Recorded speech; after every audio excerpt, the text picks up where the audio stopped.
تو چونکہ ایک دو دن کے بعد رمضان المبارک کی تاریخ شروع ہو جائے گی، تراویح کا آغاز ہو جائے گا اور اگلے دن سے روزہ بھی شروع ہو جائے گا۔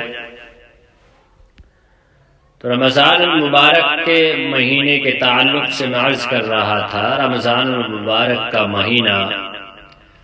قدر و قیمت اور شرف و منزلت کے اعتبار سے تمام مہینوں میں ممتاز و نمایاں ہے، اور اس مہینے کو یہ شرف حاصل ہے کہ اس کو سید الشہور مہینوں کا سردار کہا گیا ہے۔ یہ مہینہ قرآنی مہینہ ہے جس میں قرآن مجید کا نزول ہوا۔ اس مہینے کے آخری عشرے میں شب قدر بھی ہے۔ اس مہینے کے اختتام پر روزے میں کمی اور کوتاہی کی تلافی میں مسلمانوں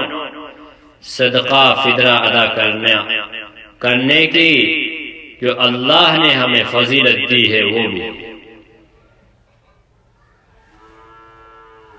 اس مہینے کی عظمت اور اہمیت اور قدر و منزلت کا اندازہ اس سے لگایا جا سکتا ہے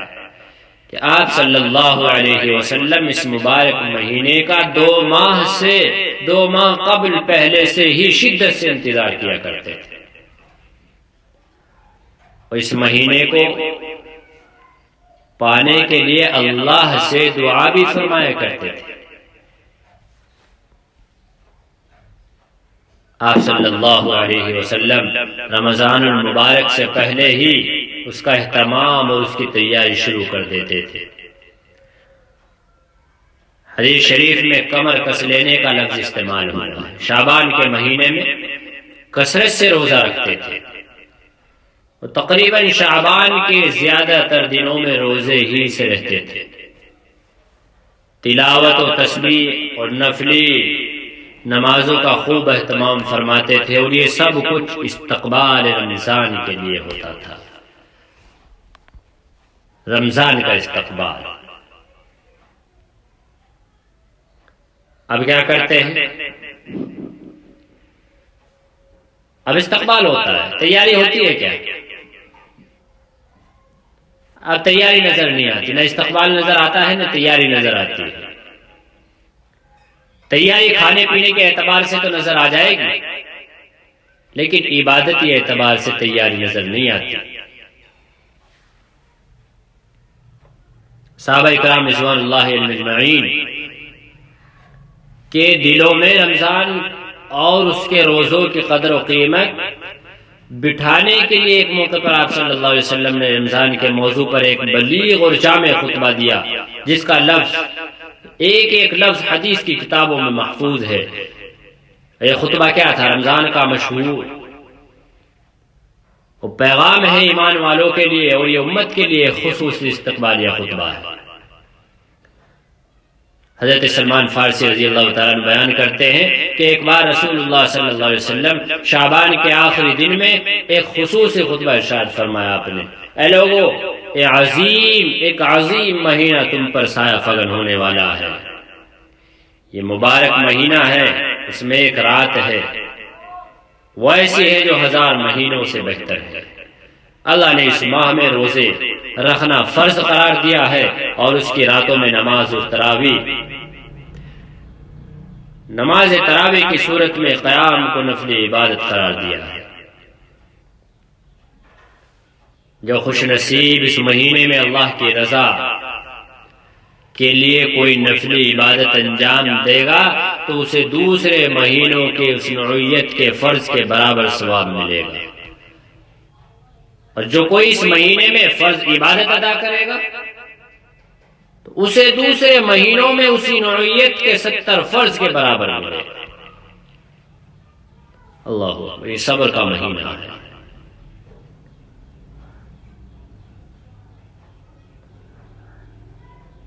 یہ صبر کا مہینہ ہے، اور صبر کا ثواب جنت ہے۔ یہ دوسروں سے ہمدردی اور ان کے دکھ درد کے ازالے کا مہینہ ہے۔ ایسا مبارک مہینہ ہے کہ اس میں مومن کے رزق میں اضافہ کیا جاتا ہے۔ جو شخص اس مہینے میں کسی کو روزہ افطار کرائے گا اور جو شخص اس مہینے میں کسی کا روزہ افطار کرائے گا تو یہ اس کے لیے گناہوں کی مغفرت کا ذریعہ بنے گا اور اس کے سبب اس کی گردن نار جہنم سے آزاد ہوگی۔ روزے دار کے اجر میں کوئی کمی آنے والی نہیں ہے، کسی بھی قسم کی کوئی کمی روزے دار کے اجر میں نہیں آئی۔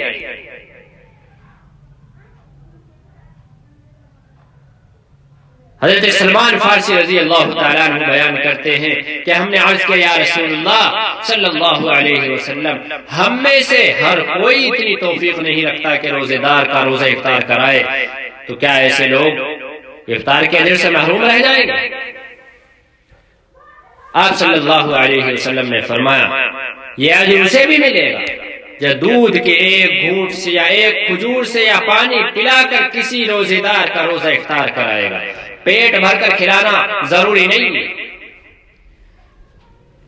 دسترخوان کو سجانا، ٹیبل کو سجانا، پیٹ بھر کے کھلانا، اگر اتنی وسعت، ہمت اور قوت اور طاقت نہیں ہے کہ تم دوسرے کا پیٹ بھر کر کھلا سکو تو ایک کھجور سے اس کا افطار کرا دو، پانی کا ایک گھونٹ پلا کر اس کا افطار کرا دو، دودھ کا ایک گھونٹ پلا کر اس کا افطار کرا دو، جو بھی میسر ہو وسعت کے مطابق اس کو افطار کرا دو تو اس کے اوپر بھی اجر ملے گا۔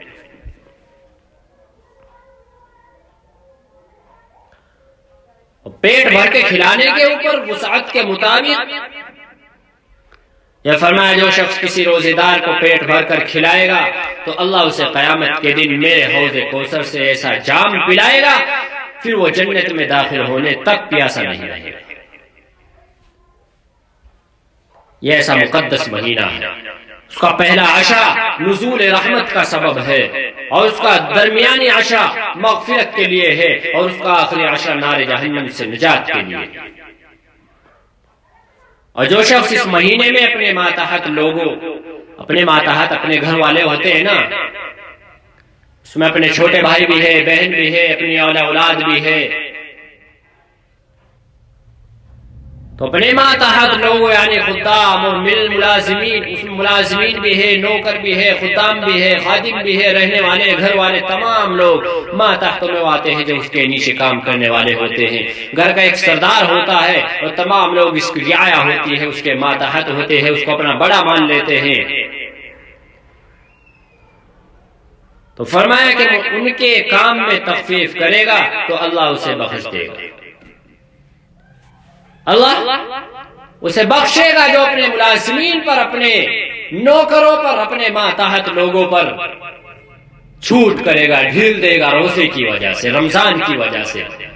تو اس سے پتہ چلتا ہے کہ اپنے مزدوروں کو رمضان کے مہینے میں ستانا نہیں چاہیے۔ مزدوروں کو تو کسی بھی حالت میں ستانے کی اجازت نہیں ہے، لیکن رمضان کے مہینے میں اگر تخفیف کرو گے روزے کی وجہ سے، مزدوروں کے اوپر، ملازمین کے اوپر اگر رعایت کرو گے روزے کی وجہ سے، اللہ رب العزت اس کا بھی اجر دے گا۔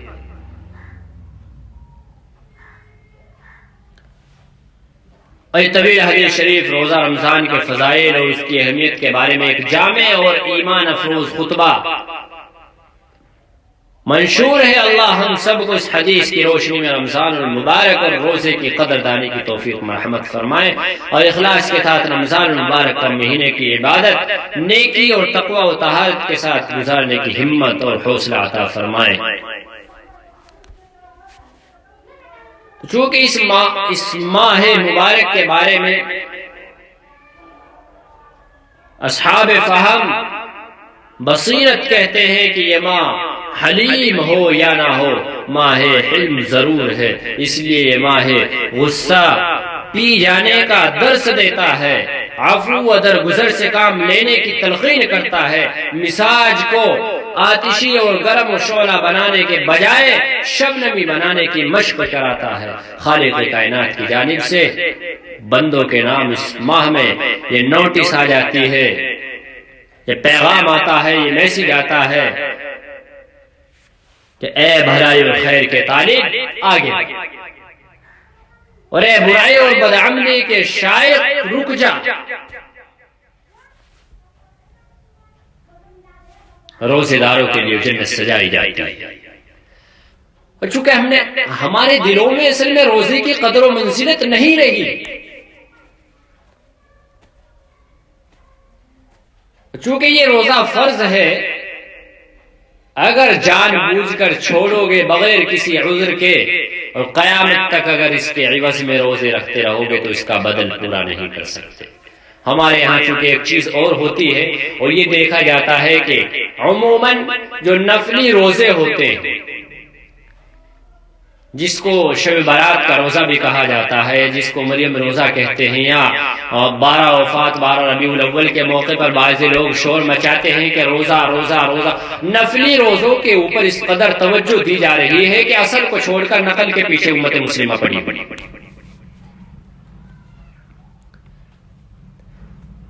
جتنی فکر ماہ رمضان کے روزوں کی ہونی چاہیے اس سے کہیں زیادہ نفلی روزوں کی، اور مزید یہ کہ اگر کوئی ماہ رمضان کے روزے نہیں رکھتا تو اس کو سمجھانے کی کوئی کوشش بھی نہیں کرتا، بتانے کی جرات نہیں کرتا۔ اور اگر نفلی روزوں میں سے شب برات میں سے بعض لوگ روزے نہ رکھے، آپ نے روزہ نہیں رکھا، کمال ہے، تمام لوگ روزے سے ہیں اور آپ روزے سے نہیں، تو اس طرح کی باتیں ہوتی ہیں۔ تو چونکہ یہ فرض روزہ ہے، اس کے اوپر سوال ہوگا اگر ہم اس کو ترک کر دیں گے، اگر اس کو چھوڑ دیں گے۔ نفلی روزہ رکھنے کے لیے ممانعت نہیں ہے، رکھ سکتے ہیں، رکھو گے تو ثواب ملے گا، لیکن اگر رمضان کے روزے کو رکھو گے تو ثواب تو مزید ہے ہی ہے، ثواب تو اور قدر و فضیلت جتنی ہے اس کی تو کوئی انتہا نہیں ہے، لیکن اگر نہیں رکھو گے تو اس کے اوپر بعید ہے، سوال ہوگا، سزا ہے اس کو۔ تو چونکہ میرے بھائی رمضان کا مہینہ اللہ نے دیا ہے، نہ جانے کتنے لوگ ہم میں سے پچھلے رمضان میں، گزشتہ رمضان میں تھے لیکن انسان رمضان میں نہیں ہے۔ رمضان شروع ہونے والا ہے تو رمضان کی تیاری کرے، اور بالخصوص میں ان تمام اپنے نوجوان بھائیوں سے، ان نوجوان طبقوں سے کہنا چاہتا ہوں، نوجوان نسلوں سے کہنا چاہتا ہوں جو اپنے کام کاروبار پر ہیں، جو اپنے ہیلے اور وسیلے پر ہیں، جو اپنے کام کاروبار کے تعلق سے باہر کا سفر کیے ہوئے ہیں، ان سے بالخصوص درخواست ہے کہ جہاں آپ ہیں، جس مقام پر آپ ہیں، اگر وہاں مسجد کی سہولت نہ ہو، یا وہاں روزہ رکھنے کی سہولت نہ ہو، یا وہاں تراویح پڑھنے کی سہولت نہ ہو، تو اللہ کے لیے درخواست ہے کہ اللہ کے لیے آپ وہاں سے سفر گھر کا کریے اور گھر آ جائیے، یا اپنا وہاں سے دوسرا مقام بدل لیجئے، منتقل کر دیجئے، وہ جگہ ایسی جگہ چلے جائیے جہاں پر روزہ باسہولت رکھ سکے آپ، اور رمضان میں عبادت زیادہ سے زیادہ کر سکے اور تراویح بھی میسر ہو سکے، ایسی جگہ آپ چنیں۔ کیا کرو گے اس کمائی؟ جو جہنم کے انگارے آپ کو دے رہی ہو، ایسی کمائی کی ضرورت نہیں ہے۔ تو میں اپنے ان تمام نوجوان نسلوں سے کہنا چاہتا ہوں کہ کام کاروبار آپ کرتے رہیں گے، یہ چلتا رہے گا، دنیاوی معاش ہے، یہ دنیا ہے، یہ ملتی رہے گی، چلتی رہے گی۔ آپ 11 مہینے سے کماتے آ رہے ہیں، ایک مہینہ اللہ کے لیے آ جائے، اور اگر سہولت ہے روزہ رکھنے کی، سہولت ہے تراویح پڑھنے کی، سہولت ہے قرآن پڑھنے کی، سہولت ہے سحری کھانے کی، تو پھر آپ کام بھی کریے اور روزہ بھی رکھیے۔ ماہ رمضان کی قدر کیجیے، ماہ رمضان میں عبادت زیادہ سے زیادہ کیجیے، لیکن اگر یہ سہولیات میسر نہ ہو تو بالکل ضروری ہے کہ آپ وہ جگہ منتقل کر دیجیے یا گھر چلے جائیے ماہ رمضان کے لیے، لیکن رمضان کو اگنور اور نظر انداز مت کیجیے اپنے کام کاروبار کے۔